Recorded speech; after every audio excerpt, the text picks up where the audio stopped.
Okay, I will tell you some information on behalf of Chief. He is unable to communicate. So, as per our discussion, he told me that in industrial sector, there is lot of importance for the automation. So, whenever labor work is required for making our work, that may be any machinery work or factory purpose or any other purpose.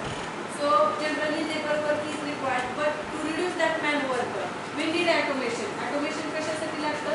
Man work reduce करण्यासाठी काय लागतं? Automation लागतं. So that our things will get perfect. काय benefits आहेत automation चे? की without any hesitation, without any delay in work, machineries will work on that task. म्हणजे जे कोणते टास्क असेल इंडस्ट्रीमध्ये त्याच्यावर कोण वर्क करणार? मशिनरी वर्क करणार. ते काम मॅन्युअली करायच्या ऐवजी काय करणार? ऑटोमॅटिकली काम होणार. जसे की इंडस्ट्रियल कन्स्ट्रक्शन असतो किंवा मोटरचं कन्स्ट्रक्शन पार्ट असेल. So instead of making the human worker, what will happen? Machineries will do that work.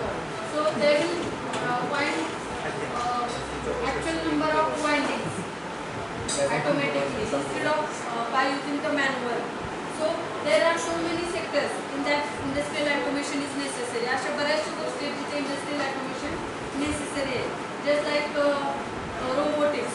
So robotics हा खूप important part आहे, कारण जिथं माणसाचं स्वतःचा हात करायच्या ऐवजी तिथं काय चालतंय? रोबोट चालतो. सो हॉटेलमध्ये सुद्धा तुम्ही बघितलेले बऱ्याच वेळेस ठिकाणी एक लेबर ज्यावेळेस ते फूड आहे ते सर्व करायच्या ऐवजी काय करते? रोबोट फूड सर्व करते. किंवा जे काही चार्जेस करायचं आहे ते कोण करते? रोबोट करते. That means we have so many opportunities in the industrial sector for the automation purpose. So in the automation there is one part. ऑटोमेशनमध्ये बऱ्याचशा गोष्टी आहेत, त्यामध्ये पण PLC आणि SCADA. PLC आणि SCADA हे टोटल कोअरमध्ये इलेक्ट्रिकल इंजिनिअरिंगमध्ये कोअरमध्ये हा सेक्टर कव्हर होतं PLC आणि SCADA. So in electrical engineering where is opportunity for the PLC आणि SCADA. म्हणजे PLC आणि SCADA मध्ये कुठे ऑपॉर्च्युनिटी आहे? So we have seen generation power plant, hydro power plant, solar किंवा अदर कुठले पॉवर प्लांट्स असतील त्या ठिकाणी. तर त्या ठिकाणी तुम्ही कंट्रोल रूम बघितली, कंट्रोल रूम बघितली, तिथे काही नंबर दिसत होते, करंटचं सिम्बॉल होतं, त्याच्यासमोर नंबर दिसत होतं. दॅट मीन्स कंटिन्युअसली ट्रॅकिंग होत होतं की कंटिन्युअसली करंट किती आहे, व्होल्टेज सिस्टीम व्होल्टेज किती आहे, किंवा सिस्टमचं पॉवर किती आहे, किंवा एखादं रिॲक्टिव्ह पॉवर असेल, कुठलंही पॅरामीटर असेल इलेक्ट्रिकलच्या related, that was displayed on the board. म्हणजे समोरची जी कंट्रोल रूम होती त्या कंट्रोल रूममध्ये समोर खूप पॅनल होता, त्याच्यावरती कंटिन्युअसली काय होत होतं? दिसत होतं. पण हे का दिसत होतं? कशामुळे दिसत होतं? याचा कोणी विचार केलाय का? आता एखादा प्लांट आहे, प्लांटमध्ये बरेचसे सेक्टर आहेत.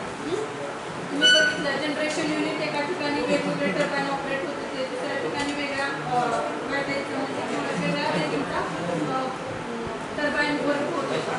बट त्याचं जे काय आउटपुट पॉवर आहे ते कुठे डिस्प्ले होत होतं? कुठे डिस्प्ले होत होतं आउटपुट पॉवर वगैरे? म्हणजे किती जनरेट झालेले पॉवर ते कुठे डिस्प्ले होत होतं? कंट्रोल रूममध्ये. So why it is displayed? So because of the PLC and SCADA. Suppose एक टाटाची कंपनी आहे, Tata having multiple generation units suppose. So that multiple generation units, प्रत्येक जनरेटिंग युनिटचं जे काही पॅरामीटर्स आहेत ते आपल्याला एखाद्या सेंट्रल ठिकाणी करू शकतात. कशामुळे करू शकतात? So because of the automation. So we have so many opportunities. जसे की आपण इलेक्ट्रिक व्हेकल बघितलं, इलेक्ट्रिक व्हेकलमध्ये पण बऱ्याचशा गोष्टी काय असणार आहेत? ऑटोमॅटिकली ऑपरेटेड असणार आहेत. So automation is the greatest part in electrical engineering and we have many opportunities in the automation. So they also performed some of the projects. त्याच्याबद्दल काय सांगता येईल? प्रोजेक्टबद्दल म्हणजे त्यांनी जे ऑटोमेशनमध्ये प्रोजेक्टवरती वर्क केलेलं आहे त्याच्याबद्दल काही इन्फॉर्मेशन सांगितलं. सो आता तुम्ही लिस्निंग मोडमध्ये तुम्हाला असं वाटत असेल की मी हवेत आहे, तर तुम्ही 0मध्ये आहे. सो फर्स्ट लिसन ही तुम्हाला एवढं पण बोलता येत नाही समोर. माझा पहिला प्रोजेक्ट कोइंबतूर होता, ज्यामध्ये आपली इंडक्शन मोटर असते त्याच्यामध्ये जे रोटेटिंग कॉईल असते रोटेटिंग कॉईलमध्ये जी कॉपर वायर असते ती इन्सुलेट करतो कारण का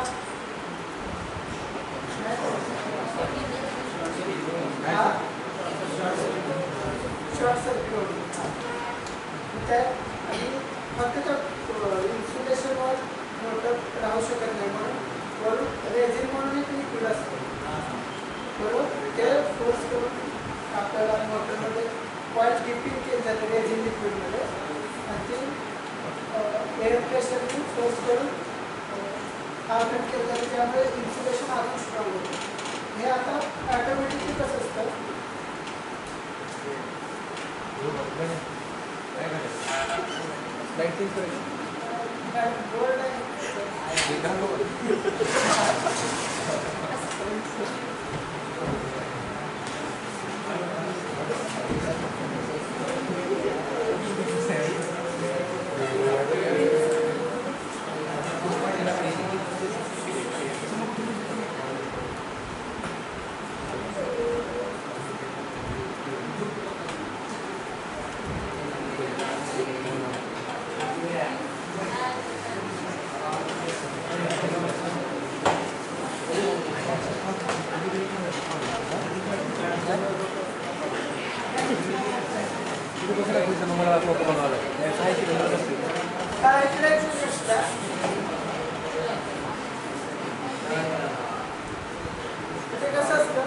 आता इथे एक वॉल्व आहे आणि दोन एअर प्रेशर असते हे रेझिन इथे रेझिन लिक्विड असतं आणि हा टँक असतो त्यामध्ये कॉईल ठेवतो आता इथे ऑटोमेशनची काय गरज आहे एक टिपिकली काय करतात की मॅन्युअली इथे कोणी वर्कर येऊन अवोपन करणार रेझिन घेणार हवं तेवढं ते डिपिंग होणार पुन्हा इकडे एक एअर प्रेशर मिळतो इकडून पण एअर प्रेशर देतो हा एअर प्रेशर 10 बार पर्यंत तर हे ऑटोमेशन करण्यासाठी काय होतं जेव्हा कोणी वर्कर त्यामध्ये कॉईल ठेवतात तेव्हा आतमध्ये डिटेक्शन सेन्सर असतात काही असतं ज्यामुळे PLC लक्षात येतं की आतमध्ये ऑब्जेक्ट आलेला त्याला आपण जॉब म्हणतो जॉब आला की ऑटोमॅटिकली त्याचा डोअर क्लोज होतो हे सगळं ऑटोमॅटिक होतं डोअर पण ऑटोमॅटिक क्लोज होईल आणि जेव्हा डोअर क्लोज होईल त्याच्या फीडबॅकवर तिथे कंट्रोल सिस्टीम पण येते त्याच्या फीडबॅकवर इकडे हा वॉल ओपन होतो हा वॉल ओपन झाला की इथे रेझिन ट्रान्सफर व्हायला चालू होतं आता विचार करा रेझिन खालून ट्रान्सफर कसं होतं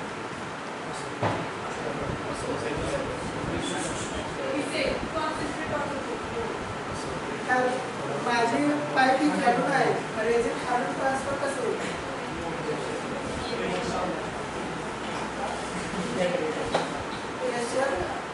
इकडे व्हॅक्यूम तयार करतो आणि इकडे प्रेशर देतो त्यामुळे ट्रान्सफर त्याला पंपची गरज नाही कशाची गरज नाही जेव्हा ट्रान्सफर कम्प्लीट होतं तेव्हा हा बॉल व्हॅक्यूम म्हणजे काय माहिती आहे का काय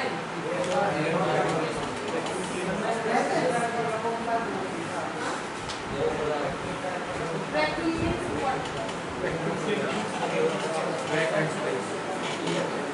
व्हॅक्यूम म्हणजे काय विचारायला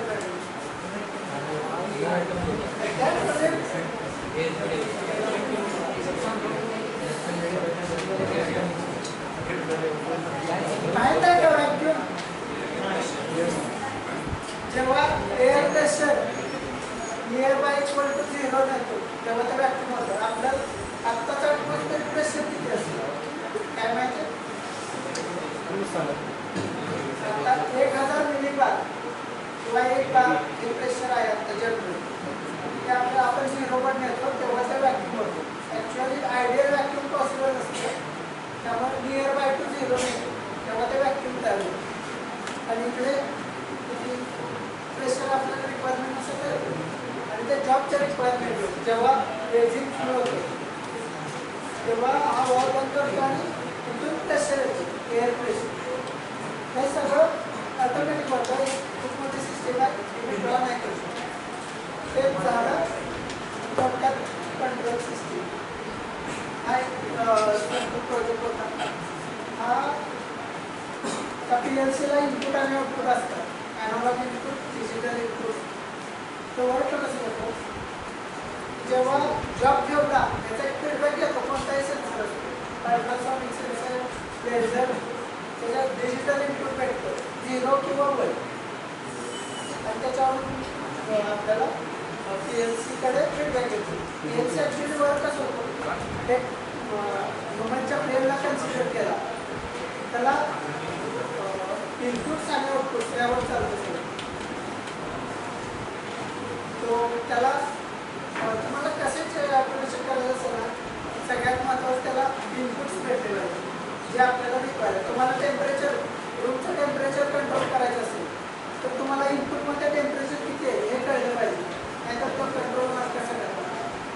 सेम आज आला तेच हा एकदम छोटा प्रोजेक्ट होता, 100 आहे. दुसरा माझा मोठा प्रोजेक्ट रिझर्वेशन होता, त्यामध्ये पॉवर प्लांटच होता, स्टीम पॉवर प्लांट होता. त्यामध्ये काय करायचं,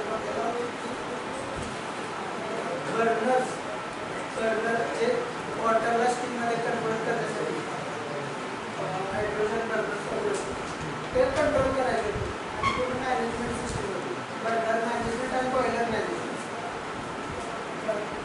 सिस्टम. त्यावेळी तिथे आपल्याला 3 व्हॅल्यू कंट्रोल करायचे असतात. एक असतं प्रेशर, गॅस प्रेशर, स्टीमचं प्रेशर आणि जनरेशन पॉवर. त्या 3 गोष्टी PLC कडून मॅनेज करत असतात. त्यावेळी PLC मध्ये टाईप पण असतात, रिडंडन्सी होते त्यामध्ये 2 PLC साईड बाय असते. PLCला काही एका PLC प्रॉब्लेम झाला तर लगेच मिलीसेकंडमध्ये दुसऱ्या PLCला स्विच ओव्हर होतो, ज्यामुळे तुमचा पॉवर प्लांट थांबला नाही पाहिजे. कारण पॉवर प्लांट हा क्रिटिकल सिस्टम असते, एवढा काही प्रॉब्लेम झाला तर ब्लॅकआउट होऊ शकतो.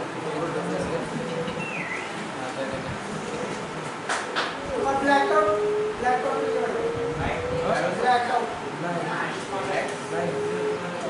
इंडियाचं ग्रीड सिस्टीम असते नाही तर, ज्यामध्ये आता सगळे पॉवर प्लांट एका ग्रीडवर कनेक्ट करतात. त्यामुळे जरी नॉर्थमध्ये कुठला पॉवर प्लांट खराब झाला तर साऊथच्या पॉवर प्लांटची पॉवर तिकडे जाते, त्यामुळे प्रॉब्लेम होत नाही.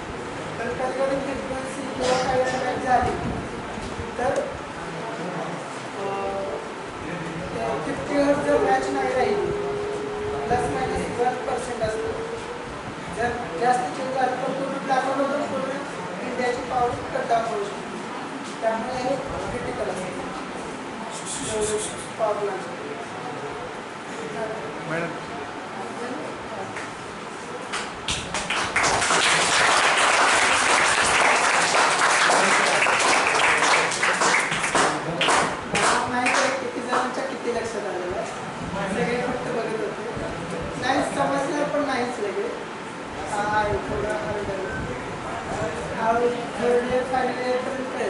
सांगायचा मेन मोठो हा आहे की ही जी बॅच होती ही फर्स्ट आउटगोईंग इलेक्ट्रिकल बॅचमधून म्हणजे हा स्टुडंट पास आउट झालेला आहे. तरी यांनी कोर इलेक्ट्रिकलमध्ये म्हणजे स्वतःचं करिअर बनवलं आहे. मग तुम्हाला का अवघडत म्हणजे आय थिंक इतकं पण अवघड नाही की तुम्हाला कोर इलेक्ट्रिकल इंजिनिअरिंगमध्ये जॉब मिळवणं. So if you try your better, तुम्ही जर टेक्निकलचा चांगला प्रिपेअर केला, मी तुम्हाला सर्वांना एकच सजेस्ट करते की तुम्ही गव्हर्नमेंट पॉईंट ऑफ व्ह्यूने स्टडी करा. जर तुमचं गव्हर्नमेंटचं जर होत असेल चांगली गोष्ट आहे, नाही झालं तर तुम्हाला प्रायव्हेटमध्ये टेक्निकल जॉब मिळू शकतो. जर ऑनलाईन बॅचला मिळू शकतो तर ऑफलाईन बॅचला का नाही मिळू शकत.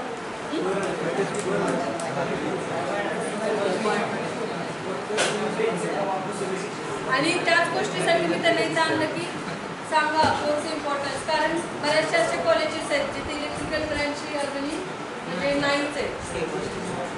तर जिथं आहे तिथे 60चे इंटेक आहे. सो यू हॅव स्कोप, तुम्हाला स्कोप आहे. आणि माझं ॲडमिशन इलेक्ट्रिकल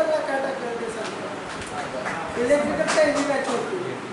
विचार काय करता, पहिली बॅच आहे 60चाच इंटेक आहे आणि दुसरी CSE किंवा बाकीच्या जे डिपार्टमेंट आहेत त्याला 120चा इंटेक आहे. त्यांचे ॲक्च्युली म्हणजे तिकडे जास्त तुम्हाला ऑपॉर्च्युनिटी बाहेर नाही भेटणार, इलेक्ट्रिकलला भेटेल कारण बॅच कमी जास्त ऑपॉर्च्युनिटी इथे भेटतात. ह्या विचाराने मी इलेक्ट्रिकलला टाकलं.